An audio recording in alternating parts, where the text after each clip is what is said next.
பிரபாடாக்ஸ் உறவுகளுக்கு வணக்கம். இன்னைக்கு ரெண்டு முக்கியமான விஷயத்தை பத்தி தான் இந்த வீடியோவில் பேச போறோம். ஒன்று காமெடி கண்டென்ட், பட் இன்னொன்று ரொம்பவே சீரியஸான ஒரு விஷயம். இந்த காமெடி கண்டென்ட் என்ன அப்படின்னா, யார் அந்த சார் அப்படிங்கிற கேள்வி தமிழ்நாடு முழுக்க, சொல்லப்போனா இந்தியா முழுக்க எந்த அளவுக்கு பரபரப்பா, ஒரு எமோஷனலா, ஒரு கோபத்தோட கனெக்ட் ஆகி மக்கள் அந்த கேள்வியை கேட்டுட்டு இருக்காங்க அப்படின்னு தெரியும். அந்த அளவுக்கு அந்த விஷயத்து மேல எல்லாருக்குமே ஒரு எதிர்பார்ப்பு, அந்த நபர் கண்டிப்பா சிக்கணும் அப்படிங்கிற ஒரு கோபத்தோட எல்லாருமே வெயிட் பண்ணிட்டு இருக்காங்க. ஸோ அந்த அடிப்படையில இப்போ அசம்பிளி மீட்டிங் அப்படிங்கிறது தமிழ்நாட்டில் நடந்துட்டு இருக்கு. ஸோ அங்க உள்ள போறப்போ ஏடிஎம்கே என்ன பண்றாங்க அப்படின்னா, இதுக்கு நாங்க எதிர்ப்பு தெரிவிக்கிறோம், இன்னும் அந்த யார் அந்த சார் அப்படிங்கிற விஷயத்த ரூலிங் பார்ட்டி கண்டுபிடிக்கல அப்படின்னு சொல்லிட்டு அந்த கருப்பு கலர்ல பேட்ச் போட்டுட்டு போறது, இல்ல கருப்பு கலர்ல சட்டை போட்டுட்டு போறது அப்படிங்கிறது ஏடிஎம்கே சைட்ல இருந்து அவங்களுடைய எதிர்ப்பை தெரிவிக்கிற மாதிரி, சரியா கவர்மெண்ட் இந்த விஷயத்துல செயல்படல அப்படின்னு அவங்களுடைய எதிர்ப்பை சொல்ற மாதிரி அந்த கருப்பு சட்டை போட்டு போயிட்டு அந்த எதிர்ப்பு தெரிவிக்கிற இந்த விஷயம்லாம் இப்போ ஒரு 2-3 நாளா ஒரு நாடகம் மாதிரி அசம்பிளியில நடந்துட்டு இருந்தது. இதுக்கு டிஎம்கே சைட்ல இருந்து சில எம்எல்ஏஸ் என்ன சொன்னாங்க அப்படின்னா, நாங்க இவர் தான் அந்த சார் அப்படிங்கிற அந்த ஆன்சரை கொடுக்க போறோம், யார் அந்த சாருங்கிற கேள்விக்கு எங்க கிட்ட பதில் இருக்கு அப்படின்னு சொல்லிட்டு நேத்தி அசம்பிளி மீட்டிங் முடிஞ்சதுக்கு அப்புறம் ஒரு பிரஸ் மீட் அப்படிங்கிறத நடத்துறாங்க. எல்லாருக்கும் ஒரு பெரிய எதிர்பார்ப்பு, டிஎம்கே பார்த்து தான் எல்லாரும் அந்த கேள்வி கேட்கிறாங்க, யார் அந்த சார் அப்படின்னு. பட் டிஎம்கே எம்எல்ஏஸ் என்ன சொல்றாங்க அப்படின்னா, இவர் தான் அந்த சார் அப்படிங்கிற நபரை நாங்க ரிவீல் பண்ண போறோம் அப்படின்னு சொல்லிட்டு ஒரு பிரஸ் மீட்டை நடத்துறாங்க. அவங்க அந்த எம்எல்ஏஸ் பேர்லாம் எனக்கு தெரியல, சென்னையை சேர்ந்தவங்க அப்படின்னு நினைக்கிறேன், பிரஸ் மீட்ல நிற்கிறாங்க. எல்லாருக்கும் ஒரு பெரிய எதிர்பார்ப்பு. ஸோ உடைக்க போறாங்க, ஏதோ ஒரு விஷயத்தை உடைக்க போறாங்க அப்படின்னு எல்லாம் வெயிட் பண்ணிட்டு இருக்க டைம்ல பேச ஆரம்பிக்கிறாங்க. பேச ஆரம்பிச்சுட்டு ஒரு போஸ்டர் ஒன்று, ஏதாவது ஒரு 100-200 செலவு பண்ணி பிரிண்ட் பண்ணியிருப்பாங்க அப்படின்னு நினைக்கிறேன், எடுத்து காமிக்கிறாங்க. இவர் தான் அந்த சார் அப்படின்னு அதில் எழுதியிருக்கு. அந்த போஸ்டரில் இருந்த ஃபோட்டோ யார் அப்படின்னு பார்த்தீங்கன்னா, நாம் அதாவது ஒரு மினிஸ்டரோ இல்லை யாரோ இருப்பாங்க அப்படின்னு வெயிட் பண்ணிட்டு இருக்கப்போ ஏடிஎம்கேவை சேர்ந்த வட்ட செயலாளர் சுதாகர் அப்படிங்கிற ஒரு நபரை அந்த போஸ்டரில் வச்சு இவர் தான் அந்த சார் அப்படின்னு காமிக்கிறாங்க. இந்த சுதாகர் யார் அப்படின்னு சொல்லிடுறேன். இப்போ ஒரு 4 நாளைக்கு முன்னாடி ஒரு வழக்கில் அரெஸ்ட் பண்ணாங்க. அதாவது அண்ணா நகரில் ஒரு சிறுமி பாலியல் ரீதியாக பாதிக்கப்படுறாங்க. அந்த கேஸை பேசி முடிச்சு இந்த பஞ்சாயத்துலாம் பண்ணுவாங்கல்ல, ஸோ அதை மாதிரி இந்த சுதாகர் பஞ்சாயத்து பண்ணி அந்த கேஸை மூடி மறைக்க பார்த்தாரு. இந்த சுதாகரும் அந்த station இன்ஸ்பெக்டரும், Anna Nagar station inspector Raju அப்படிங்கிறவங்களும் சேர்ந்து இந்த கேஸை மூடி மறைக்க பார்த்தாங்க அப்படின்னு சொல்லிட்டு இந்த சுதாகரை போலீஸ் கைது பண்ணாங்க.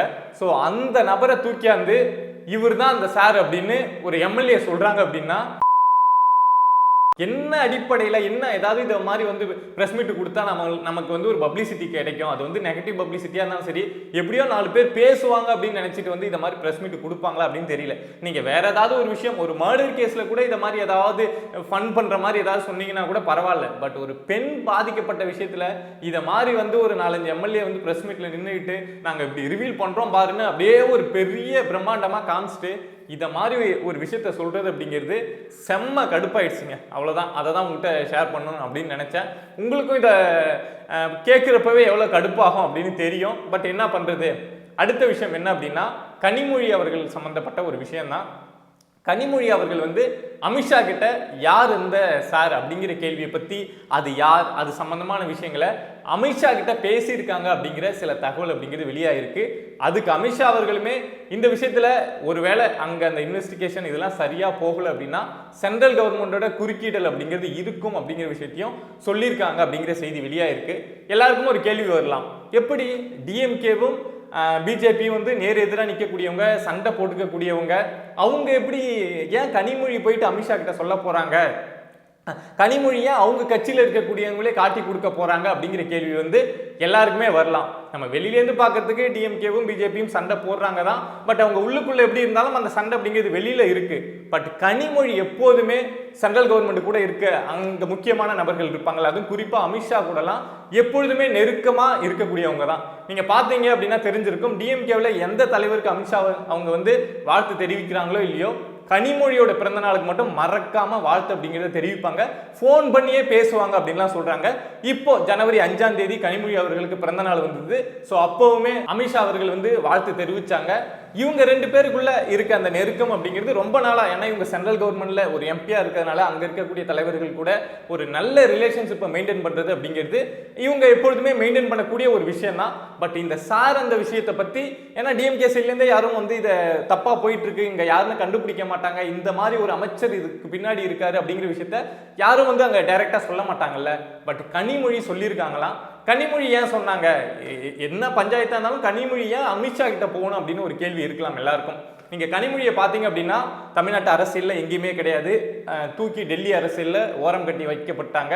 அதே மாதிரியே கனிமொழியை தான் ஆரம்ப காலகட்டத்தில் வந்து இந்த திமுக கட்சியில வந்து ஒரு பெரிய நபரா, கருணாநிதி அவர்கள் இருக்கிற வரைக்குமே கனிமொழிக்கு இந்த கட்சியில வந்து அந்த முக்கியத்துவம் அப்படிங்கிறது கொடுக்கப்பட்டது. அவங்க அறிவாளி, எல்லா விஷயங்களை பத்தி தெரிஞ்சவங்க, எந்த டாபிக்கை பத்தி பேச சொன்னாலும் தெளிவா பேசக்கூடியவங்க, எல்லாம் பண்ணக்கூடியவங்க தான். ஆனா இப்போ பாத்தீங்க அப்படின்னா எது நடந்தாலும் என்ன நடந்தாலும் வாயை மூடிட்டு அமைதியா இருக்க வேண்டியது இருக்கு, எதை பத்தியும் பேச முடியல, என்ன கொடூரம் நடந்தாலும் பேச முடியல. அதை தாண்டி அவங்களுக்குன்னு அவங்களுடைய திறமைக்குன்னு ஒரு அரசியல் அங்கீகாரம் இருக்கும்ல, அது அப்படிங்கிறது கனிமொழிக்கு கிடைக்கல அப்படின்னு கனிமொழி அவர்களுக்கு மட்டும் இல்லை, தமிழ்நாட்டில் அரசியலை ஃபாலோ பண்ற எல்லாருக்குமே தெரியும். அந்த ஆதங்கம் நமக்கே இருக்கிறப்போ, சாதாரண மக்களுக்கே இருக்கிறப்போ கனிமொழிக்கு இந்த விஷயம் இருக்கும்ல. நம்மளை தனியாக செயல்பட விட மாட்டேங்கிறாங்க, நம்மளை வளர விட மாட்டேங்கிறாங்க, ஓரம் கட்டுறாங்க அப்படிங்கிற கோபம் இருக்கும்ல. ஸோ அந்த கோபத்தோட அடிப்படையில் தான் இவங்க அமித்ஷா அவர்கள் கூடயும் சரி, மத்திய அரசுல இருக்கக்கூடிய சில முக்கியமான நபர்கள் கூடயும் சரி ஒரு நெருக்கம் அப்படிங்கிறத ரொம்ப நாளா மெயின்டைன் பண்ணிக்கிட்டே இருக்காங்க. அமித்ஷா வந்து நீங்க லாஸ்ட் ஒரு 4 இயர்ஸா பாத்தீங்கன்னா தெரியும், 4 வருஷமாவே இந்த ஜனவரி 5ஆம் தேதி கனிமொழி அவர்களுக்கு இந்த வாழ்த்து அப்படிங்கிறத தெரிவிச்சுட்டு தான் இருக்காங்க. பட் கனிமொழி வந்து வெளியில பேசுறப்ப நீங்க பார்த்துருக்கலாம், ரொம்ப ஆக்ரோஷமா பேசுவாங்க, மத்திய அரசு அது பண்ணுது இது பண்ணுது அப்படின்னு பேசுவாங்க. ஏன்னா அது இருக்கக்கூடிய அந்த நிலையை வந்து தக்க வைக்கிறதுக்காக செய்ய வேண்டிய வேலை. பட் அதை தாண்டி உள்ள ஒரு அரசியல் அப்படிங்கிறது நடந்துட்டு இருக்கும்ல. ஸோ அந்த அரசியல் அப்படிங்கிறது நடக்குது அப்படின்னு சொல்றாங்க. ஸோ 2026 அமித்ஷா, கனிமொழி இவங்கெல்லாம் வந்து தமிழ்நாட்டில் வந்து வேற ஏதோ ஒரு மாதிரியான திட்டங்களை போட்டுட்டு இருக்காங்க. டிஎம்கேக்குள்ள கண்டிப்பா ஒரு சலசலப்பு வரும் அப்படிங்கிற அளவுக்கு இந்த விஷயங்கள் அப்படிங்கிறது போயிட்டு இருக்கு.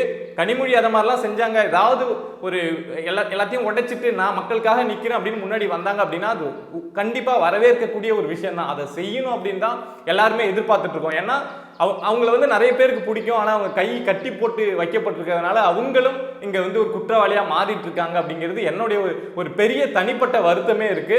ஸோ இந்த விஷயத்துல இப்போ அமித்ஷா கிட்ட இந்த சாரை பத்தியும் கனிமொழி அவர்கள் சொல்லியிருக்காங்க. ஸ்டேட் கவர்மெண்ட் வந்து நடவடிக்கை எடுக்காம விட்டாலும் சென்ட்ரல் கவர்மெண்ட் வந்து இதுல தலையிடும் அப்படிங்கிற அளவுக்கு அமித்ஷா அவர்கள் வந்து இதுல உத்தரவாதம் கொடுத்திருக்காங்க அப்படிங்கிற செய்தி அங்கங்க இப்போ வெளிவர தொடங்கியிருக்கு. ஸோ அடுத்து இந்த கேஸ் வந்து அரசியல் களமும் சரி, கனிமொழி அடுத்து ஒரு ஸ்டெப் எடுத்து வைக்கிறாங்க அப்படின்னா அரசியல் களமும் தமிழ்நாட்டில் வந்து சூடு பிடிக்கும். அதே மாதிரி இந்த அண்ணா யூனிவர்சிட்டி கேஸ்ல சென்ட்ரல் கவர்மெண்ட் உள்ள வராங்க அப்படின்னா கண்டிப்பா அந்த யார் அந்த சார் அப்படிங்கிற ஒரு கேள்விக்கு பதில் மட்டும் கிடையாது, அந்த சார் வந்து ஜெயில பார்க்கறதுக்கான வாய்ப்பு அப்படிங்கிறது ரொம்பவே அதிகம். பட் இந்த விஷயத்த சென்ட்ரல் கவர்மெண்ட் விட மாட்டாங்க. நம்ம ஆல்ரெடி சொல்லியிருந்தோம், NCW national commission of women வந்து அந்த 2 பேர் வந்து அது சம்பந்தமா இங்க வந்து என்கொயரி பண்ணிட்டு போனாங்க, இன்வெஸ்டிகேஷன் அண்ணா யூனிவர்சிட்டி எல்லாம் பண்ணிட்டு போயிட்டு அவங்க அந்த ரிப்போர்ட் அப்படிங்கிறத சென்ட்ரல் கவர்மெண்ட் கிட்ட சப்மிட் பண்ணியிருக்காங்க. அதுலயே அவங்க சொல்லியிருந்த விஷயம் தான், சார் அப்படிங்கிற நபர் இதுக்கு பின்னாடி இருக்காங்க, இந்த ஒரு பெண் மட்டும் பாதிக்கப்படல, இன்னும் நிறைய பேர் பாதிக்கப்பட்டிருக்காங்க அப்படிங்கிற விஷயம் எல்லாமே அவங்க அந்த ரிப்போர்ட்ல சொல்லியிருந்தது தான். அதை நரேந்திர மோடி அவர்கள்ட்டையும் இந்தியாவோட பிரைம் மினிஸ்டர் கிட்டையும் இதை மாதிரி நடந்திருக்கு அப்படிங்கிற விஷயத்தை சப்மிட் பண்ணியிருக்காங்க. அந்த கோபம் அமித்ஷாவுக்கும் வரும்ல, அந்த கோபம் பிரதமர் மோடி நரேந்திர மோடி அவர்களுக்கும் வரும்ல. ஸோ அந்த கோபம் இன்னும் சில நாட்களுக்குள்ள தமிழ்நாட்டில் வெளிப்படுவதற்கான வாய்ப்பு அப்படிங்கிறது அதிகமாக இருக்கு அப்படிங்கிறது தான் இதுவரைக்கும் வெளியாயிருக்கக்கூடிய செய்தி. ஸோ பார்ப்போம் இங்க என்ன நடக்குது அப்படின்னு பார்ப்போம். இந்த விஷயத்துல சென்ட்ரல் கவர்மெண்ட் என்ன முடிவு எடுக்கிறாங்க, இதையும் நம்ம மறந்துட்டு விட்டுட்டு போயிட்டோம் அப்படின்னா அதுக்கப்புறம் என்ன இருக்கு சொல்லுங்க. ஸோ பார்ப்போம், ஏதாவது கண்டிப்பா நடவடிக்கை வரும் அப்படின்னு நான் பெருசா நம்பிட்டு இருக்கேன். என்ன நடக்குது அப்படின்னு பார்ப்போம். இந்த விஷயத்துல வேற ஏதாவது டெவலப்மெண்ட், முக்கியமான டெவலப்மெண்ட் ஏதாவது வந்தது அப்படின்னா இன்னொரு வீடியோவில் பேசுறேன். இதை மாதிரி விஷயங்கள் வந்து இன்சைட் இன்ஃபர்மேஷனா சில விஷயங்கள் வந்து நம்மளை சுற்றி நடந்துட்டு இருக்கும்ல. ஸோ அதை பத்திலாம் நீங்க தெரிஞ்சுக்கணும் அப்படின்னு நினைச்சீங்கன்னா பிரபா டாக்ஸ் சேனலை மறக்காம சப்ஸ்கிரைப் பண்ணி சப்போர்ட் பண்ணுங்க.